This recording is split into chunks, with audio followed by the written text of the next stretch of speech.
And we are live. Hello, one and all, and welcome to my review for tonight's edition of Monday Night Raw. We're going to take a look at everything that took place on the November 7th, 2016 edition of Raw that emanated from Glasgow, Scotland. Before I get into my live review of Raw, I have to say props to the crowd tonight. They made what was otherwise just an average, just kind of decent edition of Raw.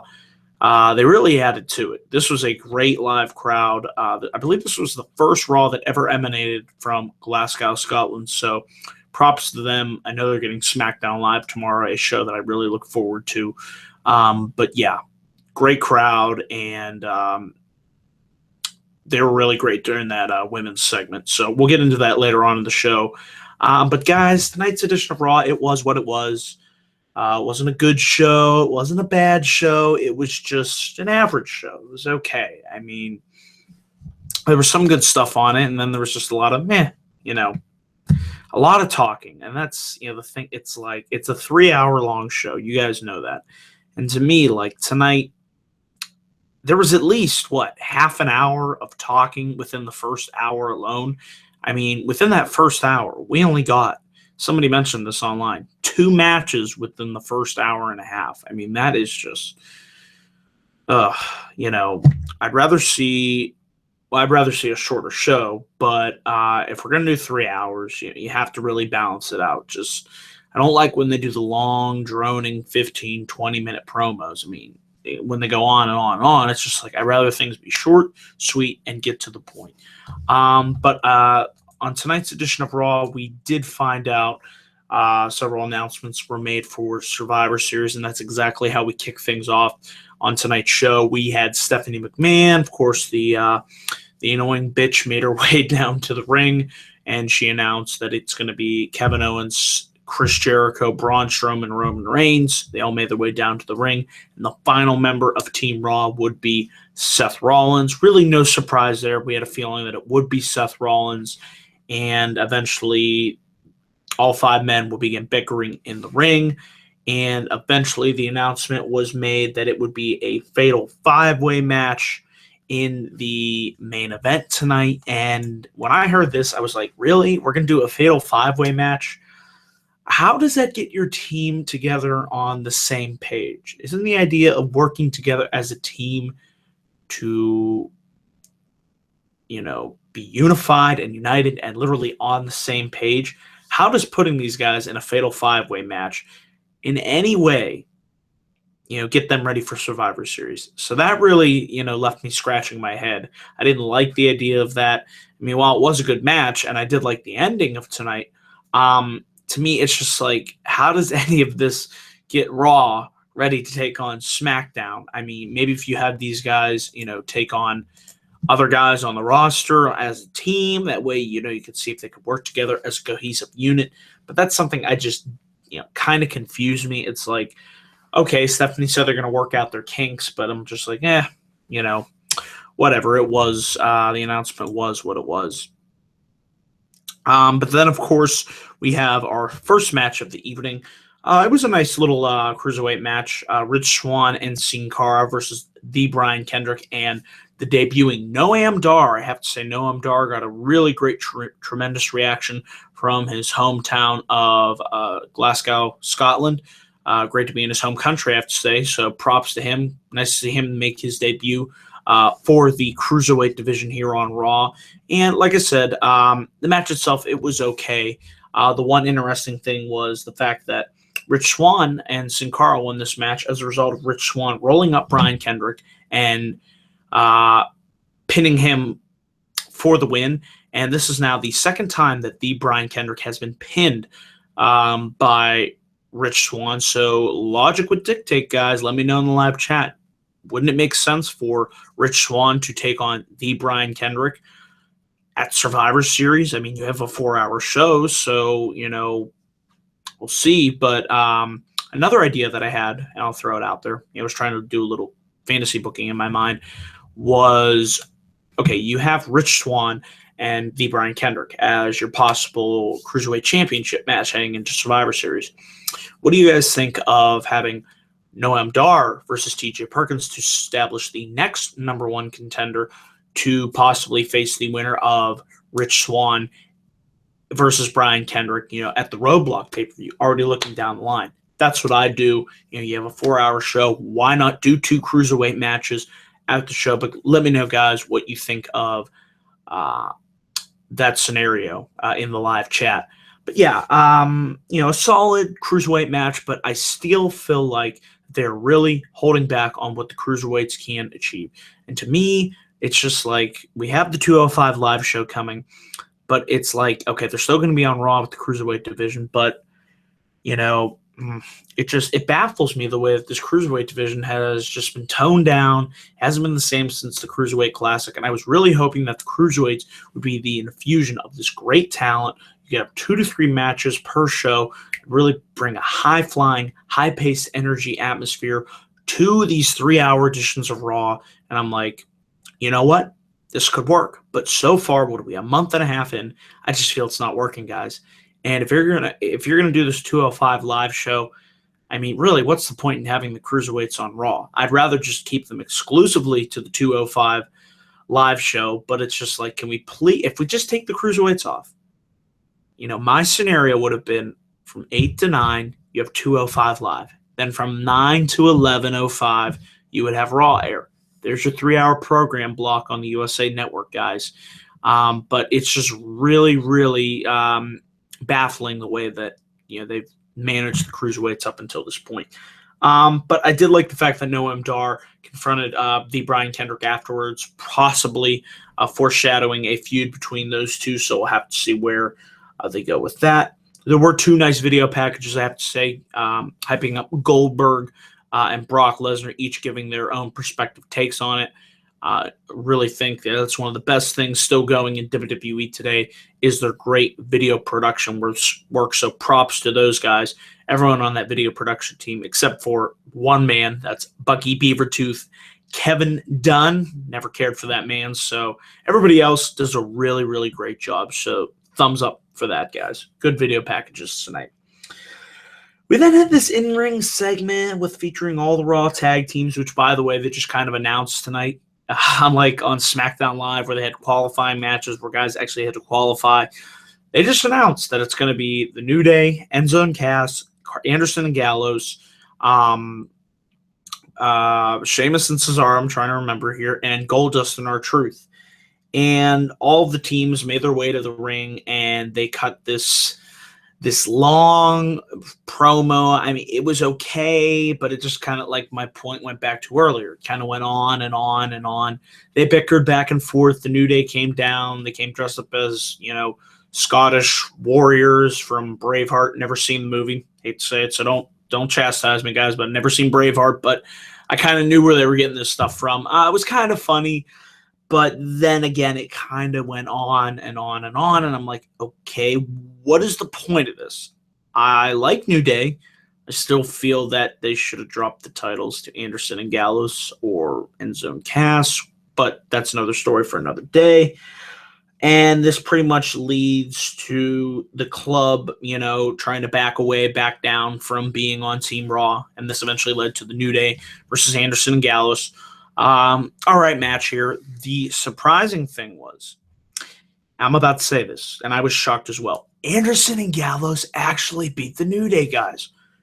Hold your horses. Wait.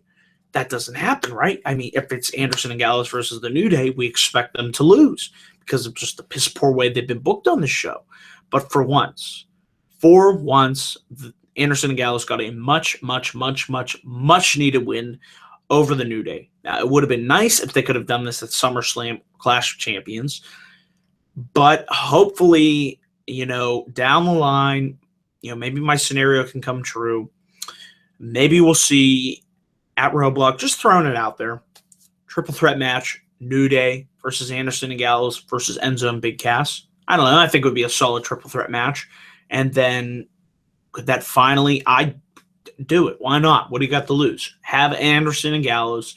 At that point, you can build back up enough momentum by having them going on a win streak because wins do matter. You build them back up. You don't do this 50-50 even Stevens booking crap.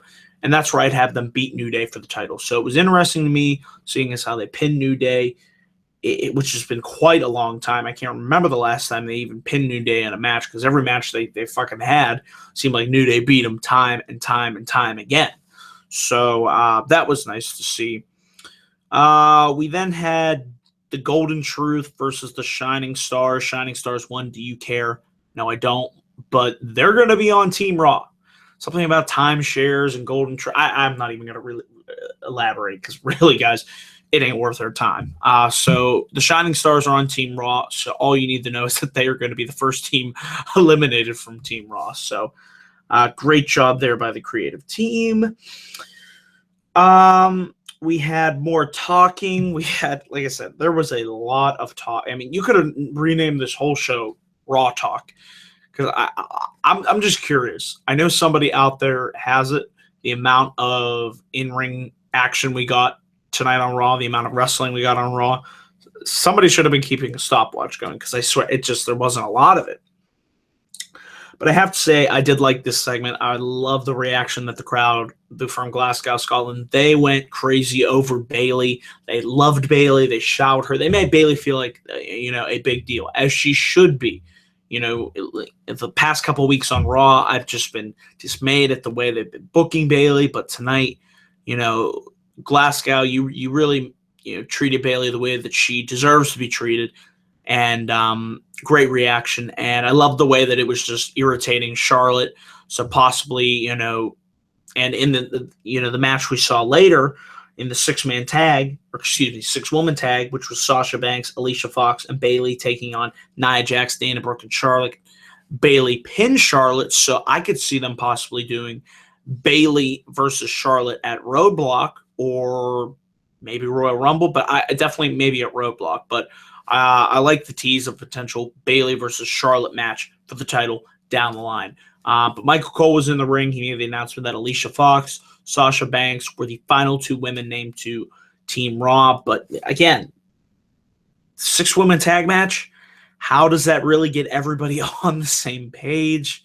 Somebody explain that to me in the live chat. I mean, I don't get the idea, of having your teammates fight one another. To me, that just, how does it create unity? To me, it doesn't. It actually does the opposite. So, while it was a solid 6-woman tag match, and I like the fact that Bayley got the win and the fact that she pinned the champion, that was a little confusing. But I have to say the best part of Raw was probably the final hour. This show was 2 hours. Probably be a B show. But it's just that the third, having that extra hour just really adds to it. And that really showed tonight. Definitely brought it down to a C show. But we had Sami Zayn.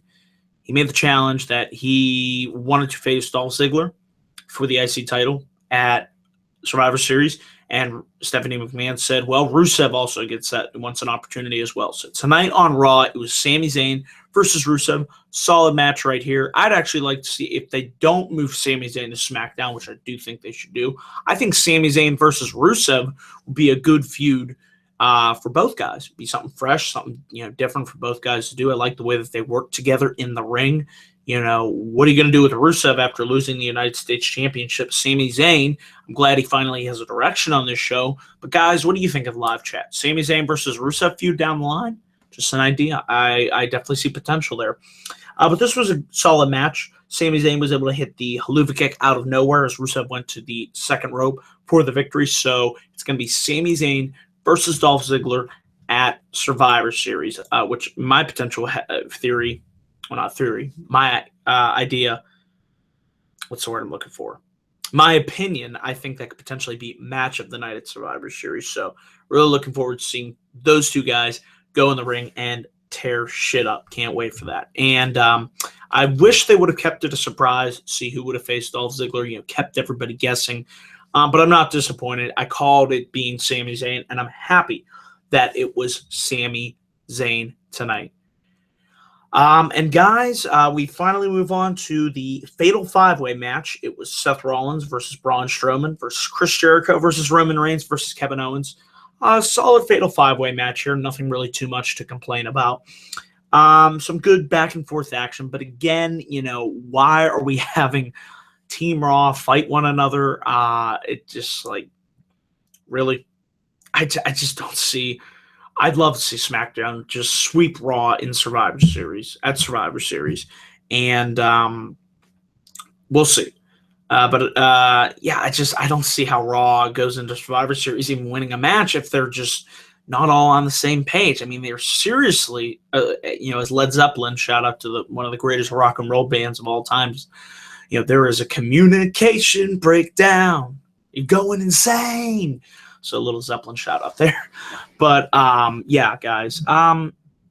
Solid main event match. Nothing really too much to complain about there. I did like the fact when Rollins was able to put Jericho through the table.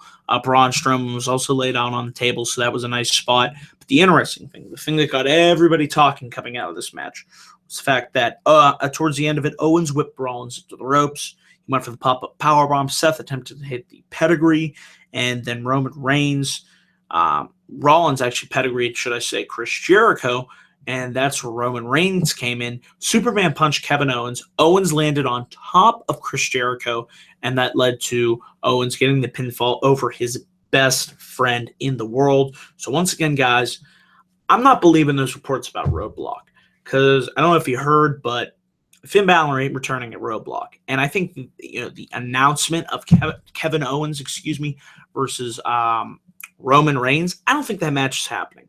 I just think that was a placeholder. That's what, they gave out to PPG Paints Arena.